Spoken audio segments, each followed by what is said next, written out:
Oi pessoal, nesse vídeo eu vou te ensinar como elaborar uma tabela de frequência utilizando a ferramenta Tabela Dinâmica no Excel.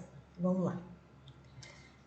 Aqui eu tenho um banco de dados com variáveis numéricas e variáveis categóricas. A gente vai fazer hoje uma tabela apenas com variáveis categóricas.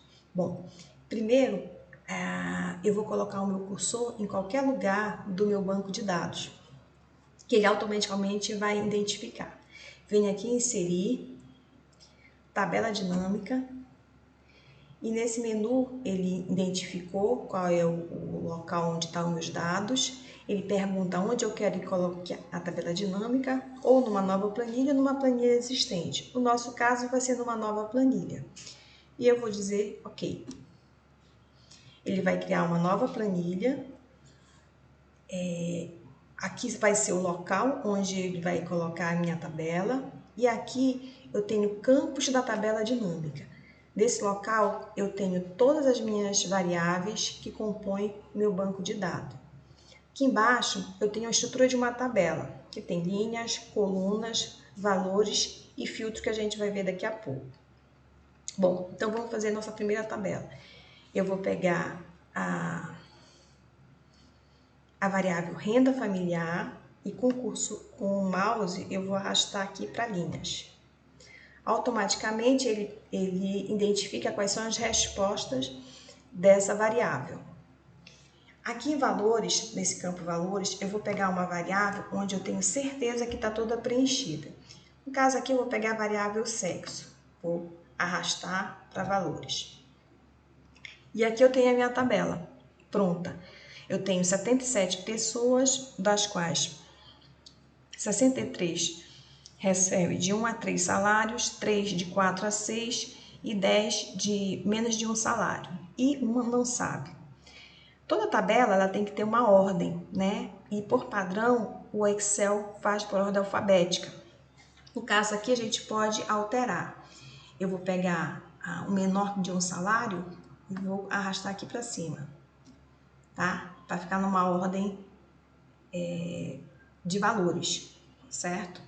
Bom, posso fazer também, calcular o percentual aqui do lado.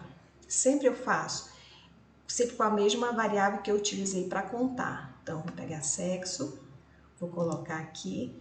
E o que ele faz? Ele repete, ele te dá um nome de um outro título, contagem sexo 2, e ele repete ainda contando. Então, eu tenho que dizer para ele que não é para contar, para calcular o percentual.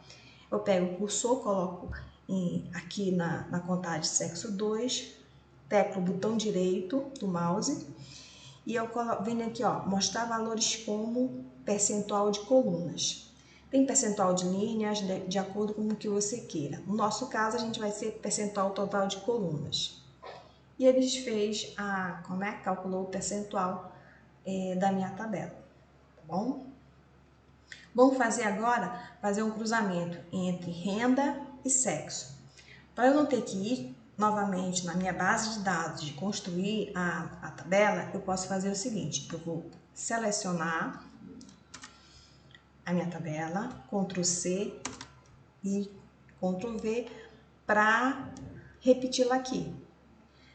Quando eu coloco o cursor fora da minha tabela, aqueles campos da tabela dinâmica, eles somem. Para ele voltar, eu tenho que novamente colocar dentro da minha tabela dinâmica e ele aparece. No caso aqui, eu vou incluir a minha variável sexo, mas aqui em colunas, tá?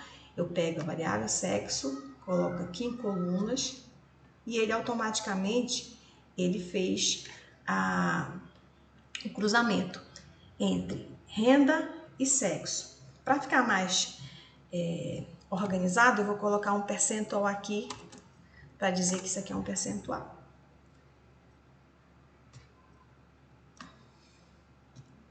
E ele calculou o percentual para cada uma. Aqui eu tenho das 46 pessoas do sexo feminino, 78% ganham de 1 a 3 salários. 6 de menos de 1 salário, 13% de menos de 1 salário. Ok? Posso também utilizar essa função filtro. Como é que eu utilizo essa função filtro? Eu vou selecionar, eu não quero usar as 77 pessoas, eu quero selecionar por uma determinada escolaridade. Então, eu pego a variável escolaridade e coloco aqui em filtro. Ele coloca o filtro aqui em cima da minha tabela. Tudo porque está tudo selecionado. Eu venho aqui, clico aqui em cima, selecionar vários itens. No caso aqui, eu quero utilizar só as pessoas que têm primeiro grau. Desfaço tudo, primeiro grau. Ok. Então, o que eu tenho? Eu não tenho mais 77 pessoas, eu tenho 31, que são as 31 que têm menos, que têm o primeiro grau, ou completo ou incompleto. E aqui está o cruzamento da renda por sexo em pessoas com escolaridade do primeiro grau completo ou incompleto, ok? Até a próxima!